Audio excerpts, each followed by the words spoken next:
Hi everyone, and welcome to another episode of Get Cooked. I'm Sarah Cook, and I'll be interviewing people from around our rowing community each week and giving you some insights into their careers and their lives. And today I have a very special guest. It is my absolute pleasure to interview Nick Green, member of the Awesome Foursome, two-time Olympic gold medalist. Nick, welcome. Thank you for joining me. Hello, Sarah. It's great to see you again virtually, but it's great to listen to the stories that you give all the rowing community, and I love listening to them. So a great honour to be involved. Thank you. And I'm very much looking forward to hearing more about your career and highlights. And obviously we're, as a rowing community, well versed in the Awesome Foursome, but I'd really like to delve into, I guess, your career and how you found the sport of rowing. So maybe if you can take us back to how you found the sport. You went to school at Xavier College and Melbourne High School. Is that where you started rowing? Yeah, it was. I had two older brothers and one younger, so I was number three in the family. My elder brothers rowed.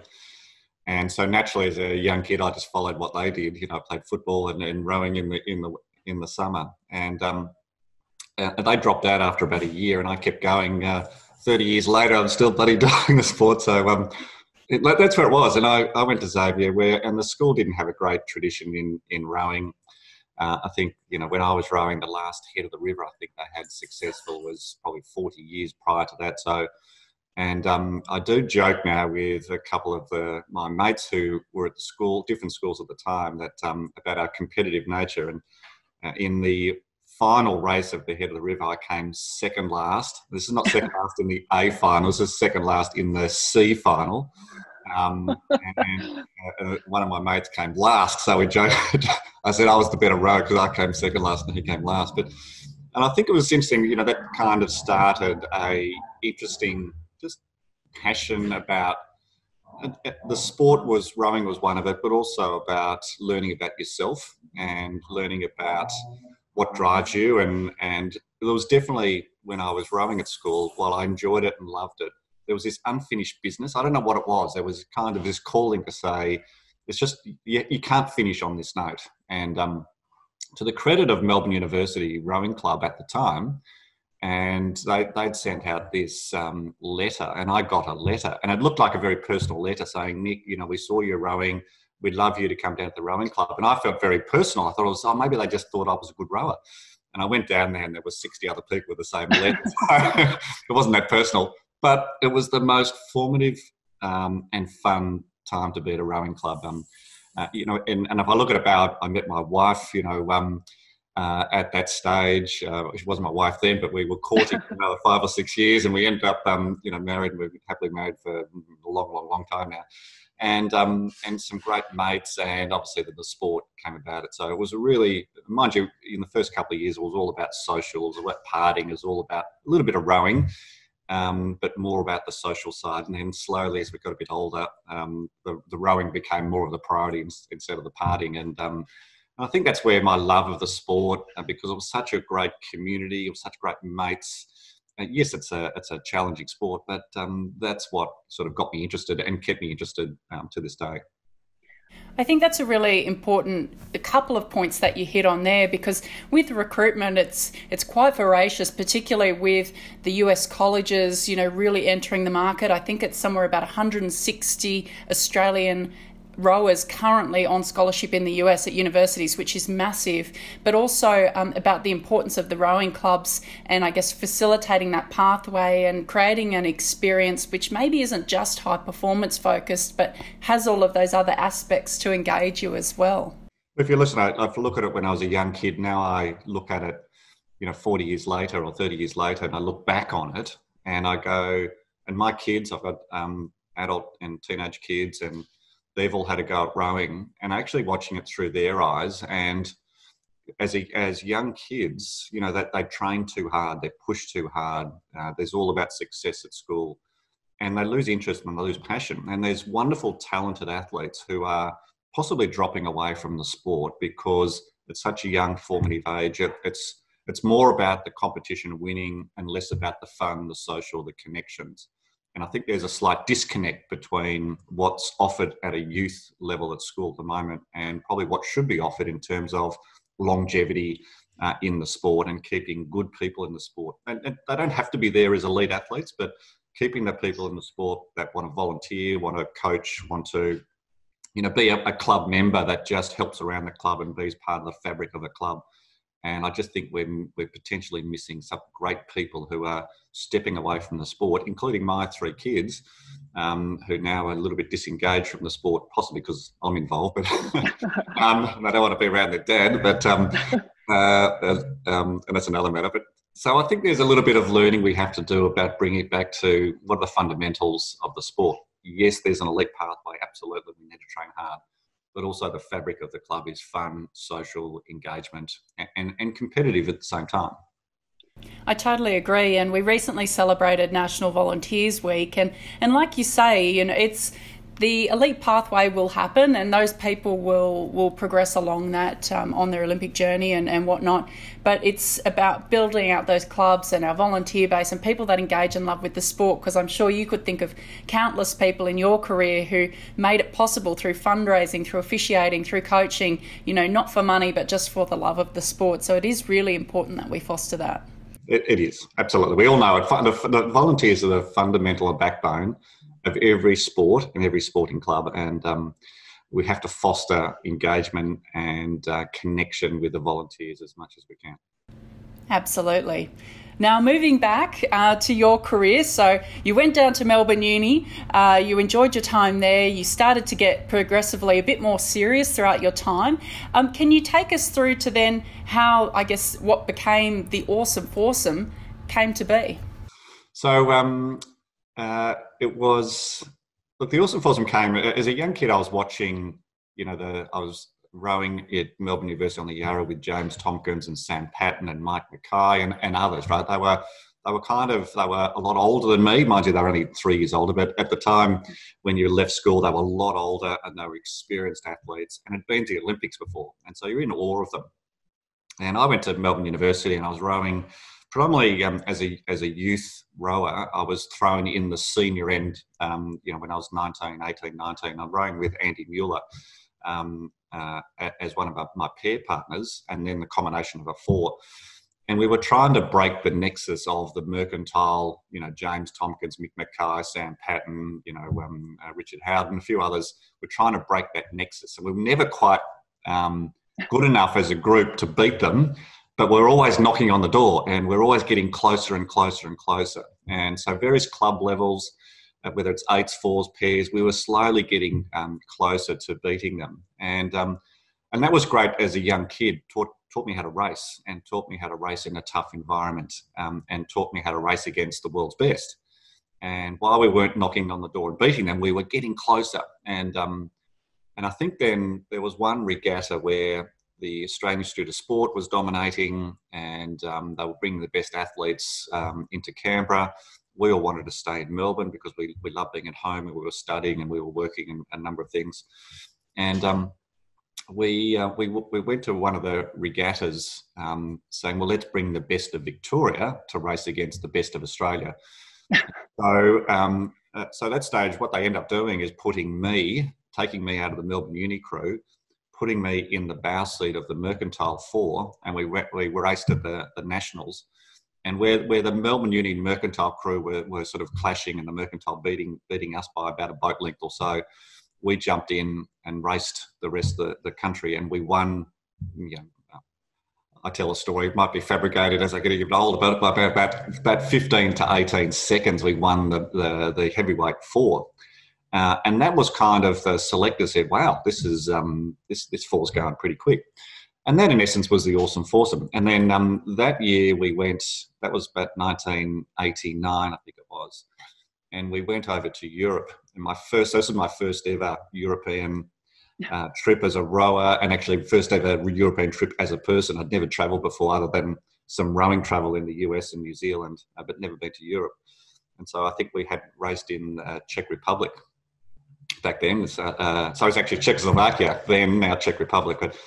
And we raced the Cox 4 and the Coxless 4. And it was, I suppose that was the race itself that determined whether, one, we were good enough to race in a European environment, and then secondly, would we be choosing the coxless for or the coxed for.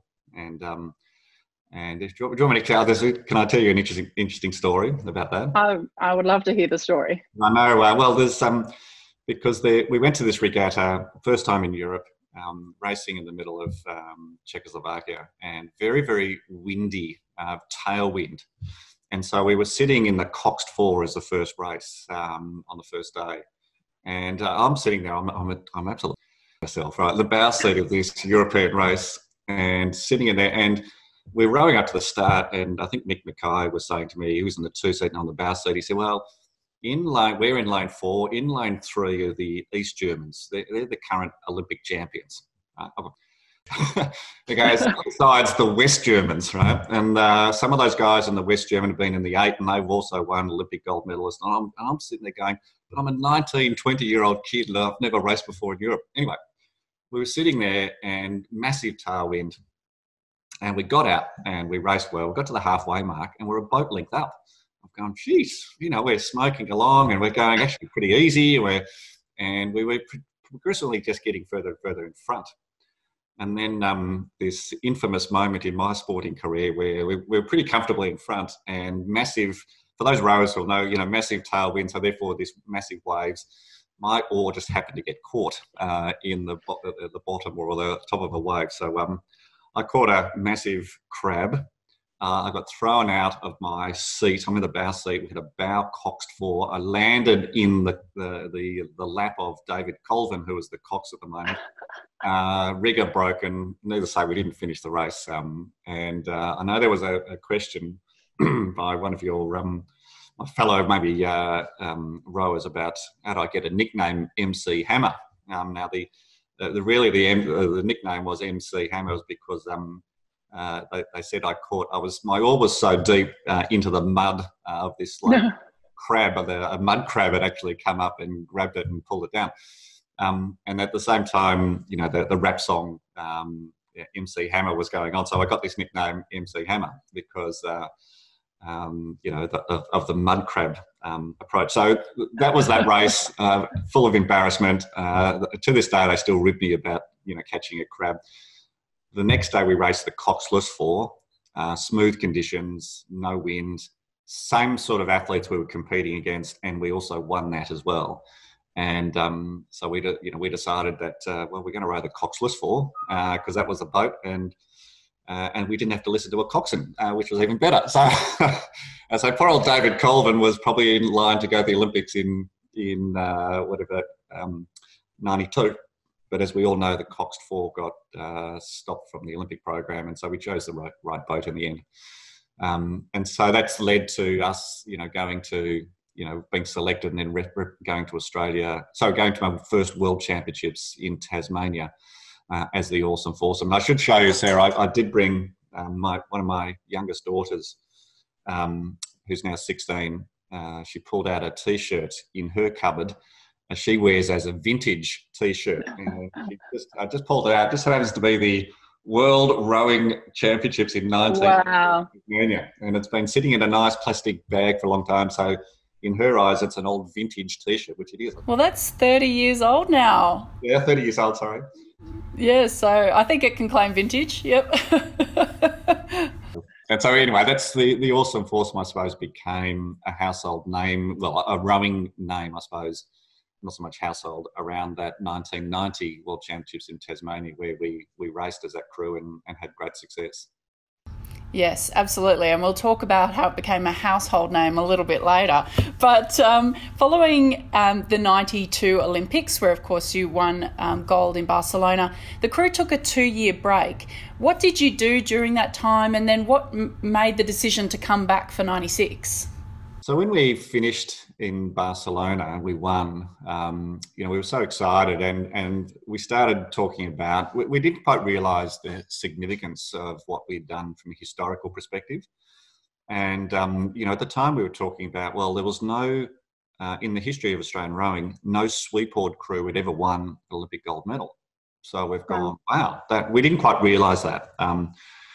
We didn't think about it. So we'd done that. And then obviously the conversation was, well, if no sweep-oared crew has ever won one gold medal, then no sweepboard crew had ever won back-to-back gold medals. And so we parked this seed at the back of our mind to say, what about back-to-back gold medals? But we also needed a break. And it had been such a build-up and campaign, not so much for me, but for the other guys who had been around a lot longer than me. And so we just had a break. Now, I won't tell you all the things we did, but let's just say when we got home from the Olympics, we had a bit of a household name, and one of our sponsors was Tui's as a beer company. So over the last 2 years, have a guess what we did. We involved ourselves in the sponsorship product. But I think we got to a stage where I think we allowed ourselves 2.5 years or so to go, right, well, why don't we think about and start to train and prepare for the Olympics in 96.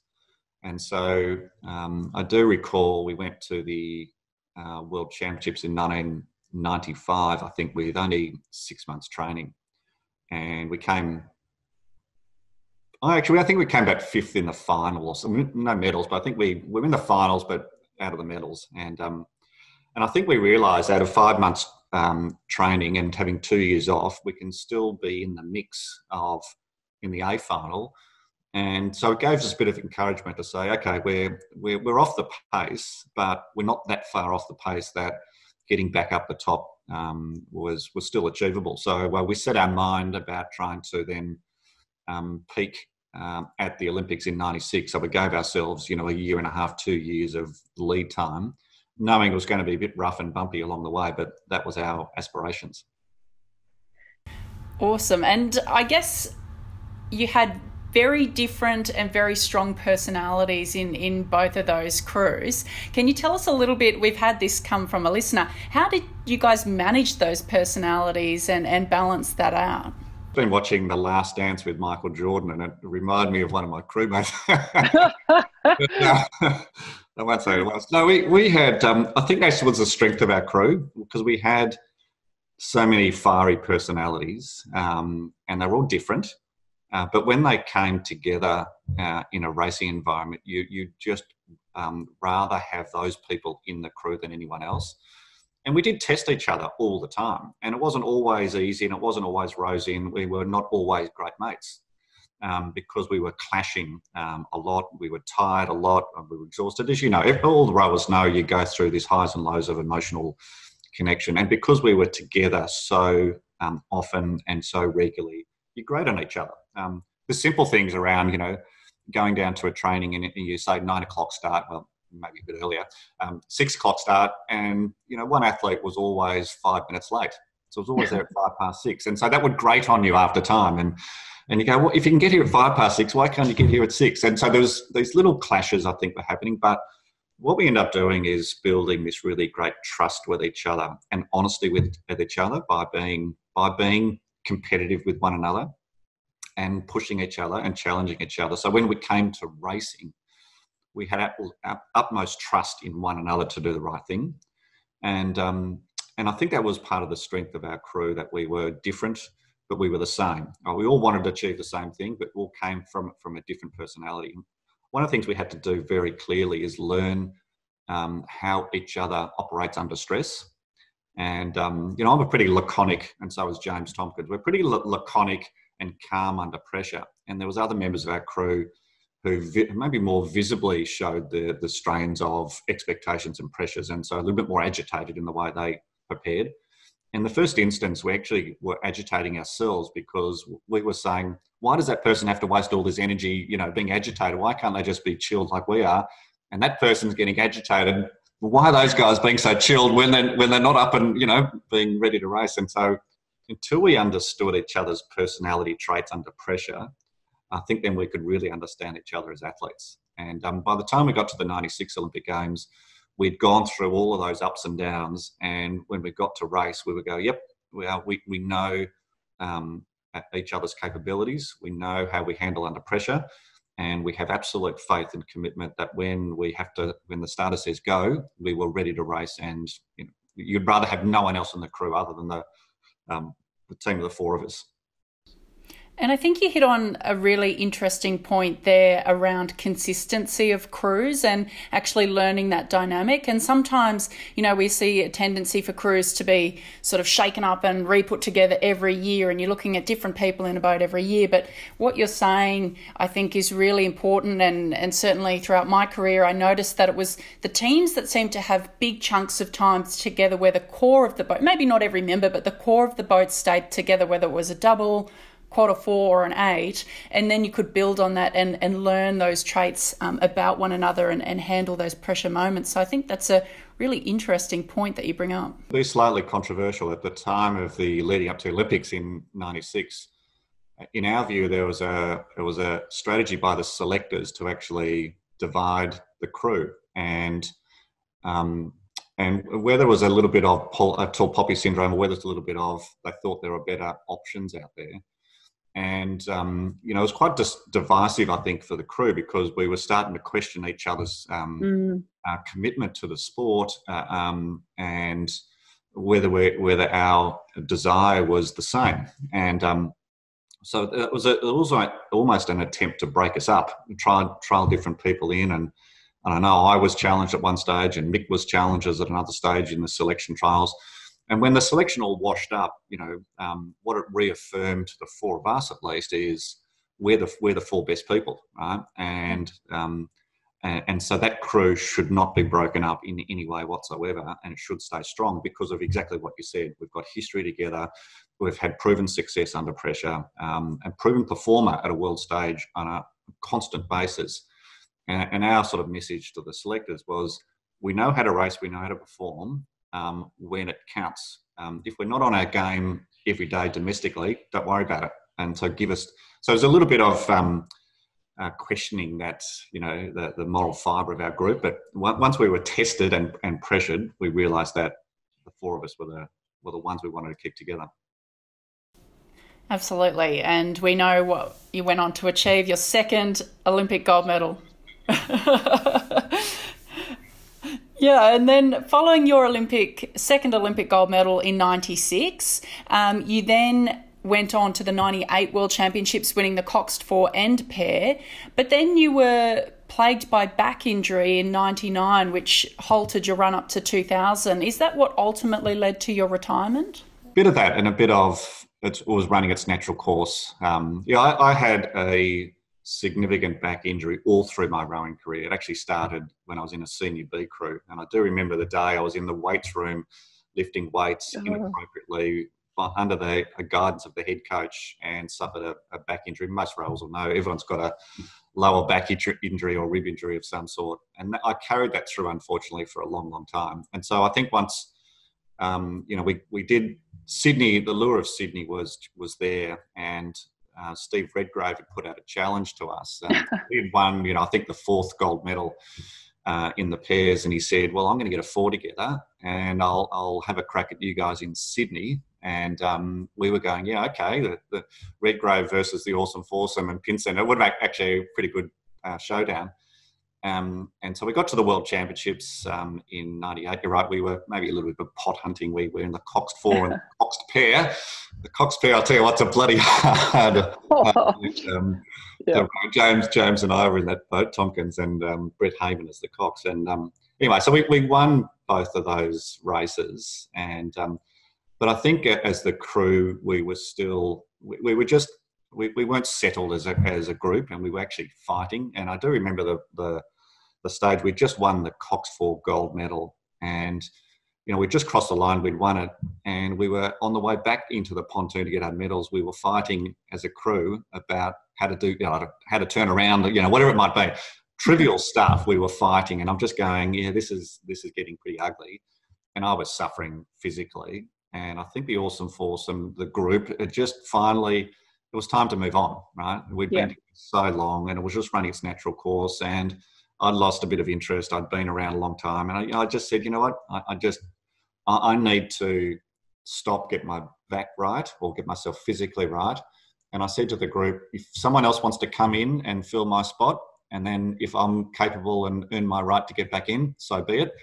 But I need to step away and do what I need to do. So and that, I suppose, signified the end of the Awesome Foursome, because as we know, James and Drew went off to row a pair and so on and so forth. And Mick went into rowing an 8,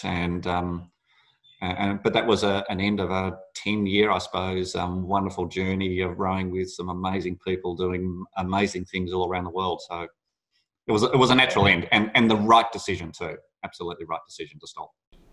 Yeah, that's great to hear that was the right decision for you, and that you deservedly so were fulfilled from your time in the sport. And over that 10 years, 4 World Championship wins, 2 Olympic medal wins. Is there one race for you that stands out in your mind as the highlight, the best moment in that time? Well, they're all different. The 1990 race has to be very, very special. And because that was our first time on the world stage, that was I suppose that's coined the name The Awesome Foursome. A journalist called Bruce Eva, I think, was writing for The Australian at the time. And in the heats and semi-finals we were winning, we were this 4 is awesome. And then as we got close to the final, it was The Awesome Foursome. And that's sort of stuck. And that name, I was out to dinner last night with some colleagues, and even walking to the restaurant, you just get people going, "Oh, you're that rower from the..." They don't know your name, but they go, "You're that..." Even today, they still, that name is still synonymous with success in the sport. So I'm really proud of that moment. I think the race I remember the most was probably the Olympics in '96. I think that the early races, we were so on song that it was almost easy is not the right word. We were moving the boat so freely, right? And we had boat speed so easily. Yes, we had worked hard for it. I think the '96 Olympic Games really tested us because we were not favourites. We were coming back from, I suppose, defending titles, having some time off. And it was a real guttural kind of preparation. We worked really hard. We trained really hard. And that race was a really, really, really hard race. And to the credit of Mick Mackay, who was in the stroke seat, we knew we were capable, but we needed this bulldozer in the middle of the race to kind of pick it up and so he did, with 750 metres to go, he just kind of, at the stroke seat, picked up this rhythm that we just all responded to, and off we went, right? And we had a great burst of power. Most rowers know you get to 250 to go and you're done, and we were done with 250 to go, but we were in front. And so this just natural kind of instincts come in, and we're going to defend our title. So that was a real memorable race because we won as favourites, but we also won as the underdogs. So I think I love an underdog story. So I do draw to the underdog kind of win as one of my favourites throughout my career. Yeah, totally understand that. And you've touched on that Awesome Foursome was, I guess, a relatively well-known name in sporting circles, but it was really a partnership with Goulburn Valley and SPC that propelled you guys into the living rooms of Australians. And I was watching back some of those ads yesterday, just absolutely losing it laughing. If anyone's watching and you haven't seen it, you've got to check out YouTube for these ads because they're just so good. Can you tell us a little bit about, I guess, how you got involved with Goulburn Valley, how those ads came about? I just can't even imagine you guys all standing in a room in your rowing suits filming these things. But then also, I guess your expectation, did you ever think that as a rower that you would have that place in Australian sport and celebrity? No. The answer is no, and no. Never in our wildest dreams. Because we went to the Olympics in '92 as completely, maybe the rowing community knew who we were, and we've come back as household names, and that was really hard to adjust to. And the Australian public love their sporting heroes, and so they weren't invasive in any way, but it was just this, everyone knows who you are. I don't think I paid for a beer or a coffee for 2 years after those Olympics. But then, we had I suppose we had a markability in some degree. We had a couple of sponsors. Goulburn Valley was one, and we did one commercial. James Tompkins' sister, Caroline, was working with a creative agency who won the rights to put together the concept, right? And the biggest issue at the time is, when the first commercial they did, they sent us the script and we read it and we said, no, we're not doing that. We'll look like bloody idiots. No way in the world. Our reputation's going to be ruined.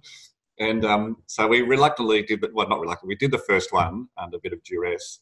And that was great. And then the next one we did, they said to us, just roll up to the studio. We're not going to tell you what you're doing. You're just going to roll up and we'll tell you on the day. And sure enough, I think we did about 9 commercials like that over the time. Yeah. And if only we were smart enough to buy shares in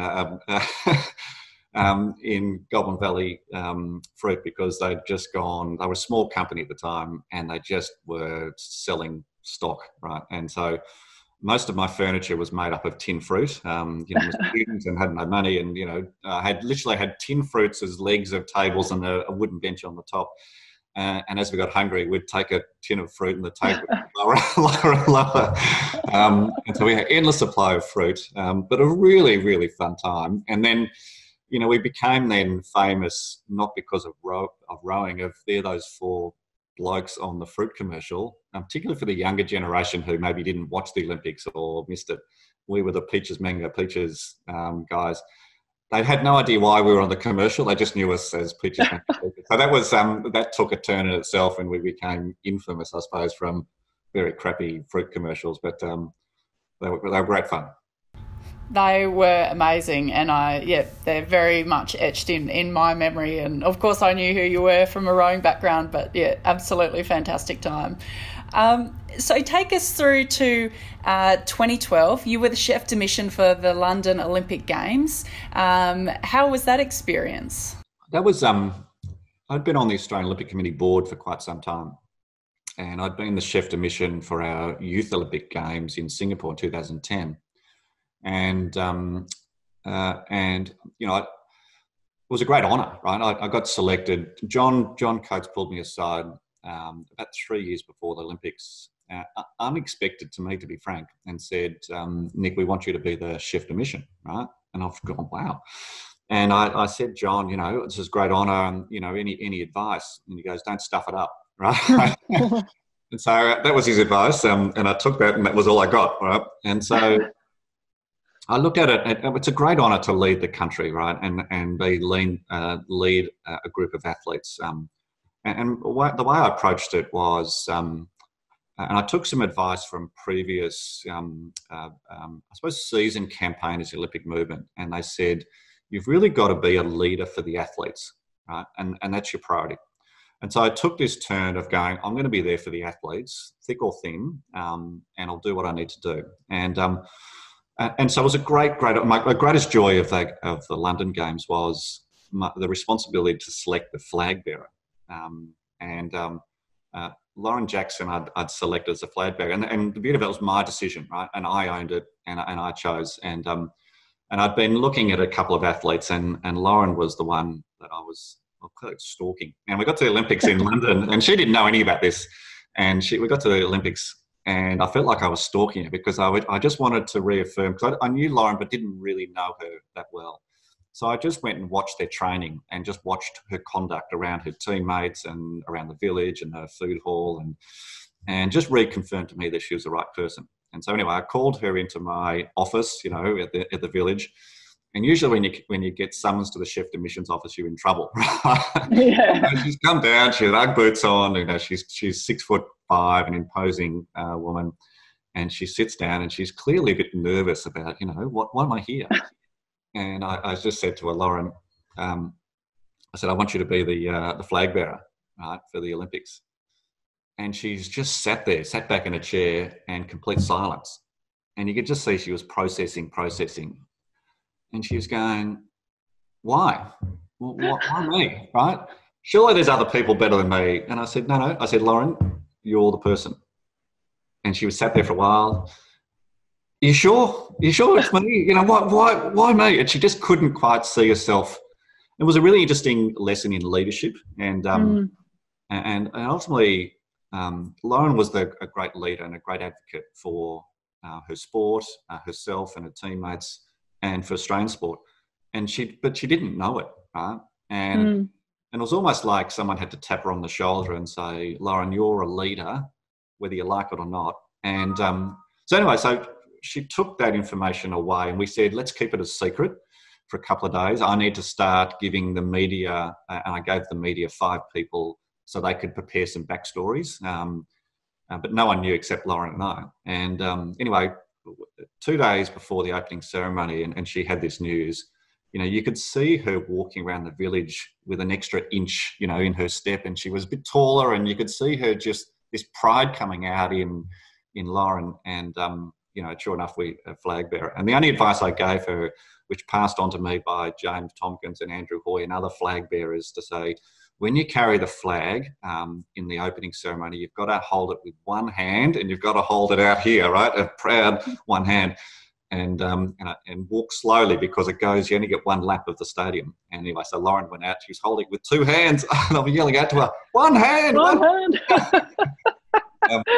So many wonderful stories, and I've got thousands of them, of different athlete moments, whether it's the basketball team, whether it's I had to, Liesl Jones, a swimmer, was under a bit of attack by some media, and I had to really her. And a few, we had the BMX, one of the biggest issues, I joke, biggest issues, BMX had come in for the first time. Caroline Buchanan had taken a photograph in the medical village of a bowl of condoms, right? And she took a photo and posted them on her social media, because at the Olympics in London was the first time that social media had a role to play. First time the athletes could use it, and more available. Anyway, so they put this out, and I had a phone call the next day from the IOC marketing department. Nick, we've got a huge problem with one of your athletes. I've gone, what's the problem? Well, Caroline Buchanan's put a photo up of some condoms.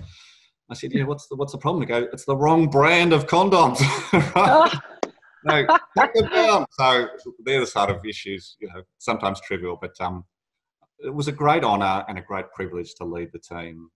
The team was challenged. The British team were obviously on fire and dominated the medals. Australia, didn't perform as well as our expectations, and there'd been a downward decline for a couple of Olympiads. So I was definitely leading the team where a time we were on the downward slide in terms of medals. But it was a great fun, and and then. So I moved away, and then Kitty took it on for the next Olympics, and off we went. So, yeah, great time in my life.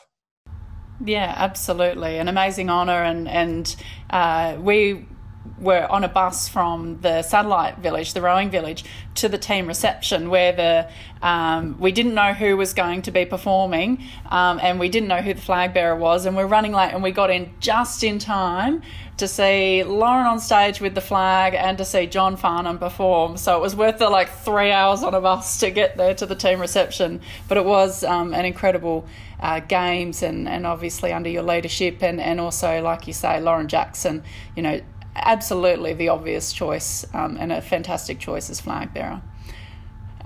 So we had another DM. What do you think rowing has taught you, both in your work life and also in the current lockdown situation? So are there a couple of key lessons from your rowing career that you can take into our current global situation? So it's a good question, because I wrote a note to Ian Robson and Rob Scott a couple of days ago, and it's now announced that I've been just awarded a life member of Rowing Australia. Now, hopefully that's not one of your questions, so I might have jumped in. No, that's all right. I think what I sent back a note is to say that it's always been a privilege to represent rowing as a sport and be involved in rowing as a sport. And I think the sport had taught me everything about myself that I don't think otherwise I would have had the chance to explore. And so the sport put me on edge. It tested me mentally, physically, to the limits I've never, ever experienced before. And out of all of that, it really helped shape me who I am as a person, and really understanding where my strengths and weaknesses are, and understand the best way to communicate with people under pressure and under not, and the type of leadership as a person. I suppose I get really drawn into the emotional intelligence approach of leadership and values based. And I think rowing taught me all of those things. And so, yes, in lockdown, yes, while I'm working, yes, while I'm, in community activities, I chair a public health organisation, and everything I do, I draw back on my experiences in the sport and go, okay, what have I learnt in my life through the sport that can help me make the right decisions? And so everything I do is surrounded by the rowing influence. And that was my note back to Rob and Rob Scott and Ian Robson is around.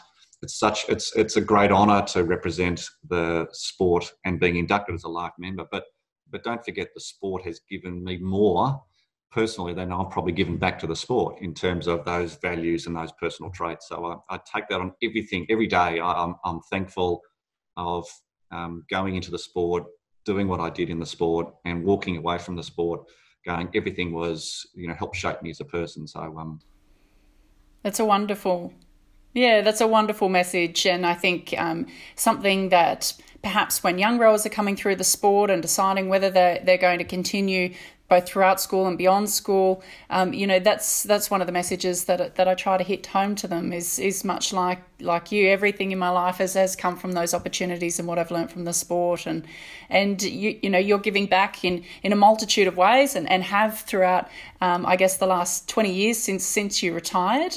You're now working with Aon, who is a Rowing Australia partner, and can you tell us a bit about your role there and how Aon works with and supports rowing both at a local, a club, a state and a national level? Yeah, so quickly, Aon's a very large global, I suppose, risk insurance professional service organisation. We've got 50,000 colleagues around the world. And I joined in the business about 2.5 years ago to be an industry practice group specialist in focus on sport. In addition, I play another role. I'm a director of our growth strategies for our global and corporate business unit. So that business unit deals with the top, 500 listed companies and private companies. But I think that where I've come in naturally, the rowing partnership with Aon was existing before I came to Aon, and naturally I put my hand up and said, well, I'm going to insert myself into it to make sure we can really leverage and get the best value from the partnership. And I think the partnership with rowing has a couple of things. We're obviously a risk specialist, so we try to help the sport understand its risk and protect itself from those risks. But I think more importantly, as a sponsor, we advocate very strongly around the sports equality, the engagement of a women athlete, the male athlete, the youth athlete, the athlete with disability. So we're very, as a cultural alignment of the organisation, we bond very strongly with the sport because of the values of the sport has align very closely to the values we have as a business. And so the sponsorship is not about a brand recognition for us, because Aon's not a household. We're not a retail brand, so you can't go down and buy a product from Aon as a mum and dad or whatever it might be. We are brokers, and so therefore, our relationships with corporate Australia, but having that connection with the values of rowing really helps us, I suppose, unlock the values we have and how can we help the sport and contribute back to the sport. So, I mean, we feel very humble that, I definitely from Aon's perspective, our contribution, our modest contribution really does help the sport advocate strongly what it's trying to do. And our job is not tell the sport what to do, but give them and be enabler for the sport to continue to do what they do. So it's a great partnership. Unfortunately, we weren't able to attend the Nationals. None of us were, as we know. Yeah. But it's great. It's a great relationship, and I love being involved in it. Yeah, it's great to hear about that alignment as well, and so critical for both organisations. So well done to Aon and to Rowing Australia on that partnership, and may it long continue. But let's move on to our fast five. So our final 5 questions of the interview. So get ready. What's your favourite rowing course to row on? The Rothsee in Switzerland clearly has to be. The cowbells, the beautiful warm European winds coming through, that's clearly the best. Yep, the flash storms that come over Pilatus. Yep, amazing rowing course. Top track to erg to? Well, I haven't been on the ergo for a long time. What? Why? I'm scarred by it.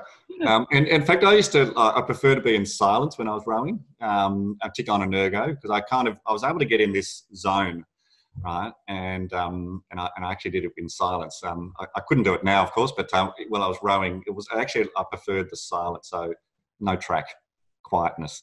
I did have a feeling you were going to say that. I was going to ask you if maybe you went no track, because I was the same during my own career. But like you say now, if I'm going to get on that thing, I need something happening in my ears.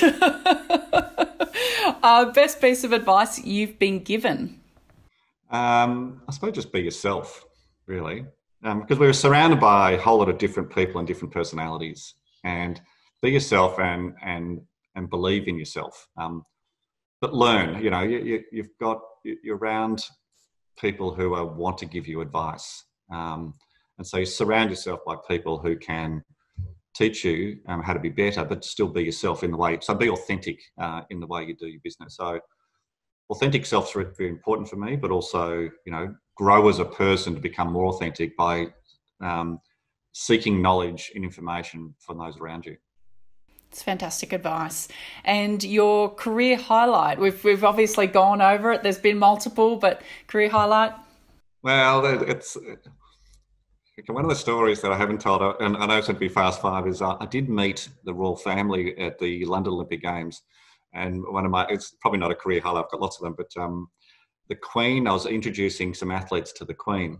And when it came to the Queen to introduce herself formally to me, because I was doing introductions, she turned her back on me and walked away. So the Queen snubbed me. So anyway, so your career highlight was being snubbed by the Queen. that's at least it's a good story.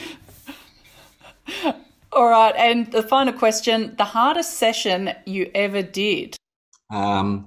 It was in the Youth 8 at Melbourne University, club crew, not the Victorian Northern crew. And Simon Gillett was our coach. We were 19 or 18. We're on the Yarra River. And he was a little bit competitive, Simon Gillett, and still is, mind you. I think he made us do something like 9 or 10 1,500 metre pieces back-to-back, full pace, right? Full race pace, 36, 37. And we were in tears. We were a horrible mess, right? And maybe it wasn't the hardest session, but one of the sessions I remember the most about, how ridiculous it was. It might have been very formative, in hindsight, but at the time when you were 19 going, I think it was 8 or 9 back-to-back 1,500, that was bloody hard work. It's amazing how these hard sessions, for every athlete I talk to, they can draw on it straight away. I mean, this was more than 30 years ago and it seems like it's still right there for you. Well, Nick, thank you so much for joining me today. It's been an absolute pleasure talking to you and a lot of fun. So thank you. And I guess, we'll all be looking forward to seeing our rowing team hopefully competing at Tokyo 2021 next year. And you might hear, I can say this publicly, you'll hear my dulcet tones because I've been asked by Channel 7 to do the commentary for the sport. And so we're almost lining up pretty soon would have been the Olympics. So if that all goes ahead, hopefully I'll be there commentating on our great athletes as well. So can't wait to watch them. And thank you, you're doing a great job. Thanks, Nick, and congratulations on your life membership as well.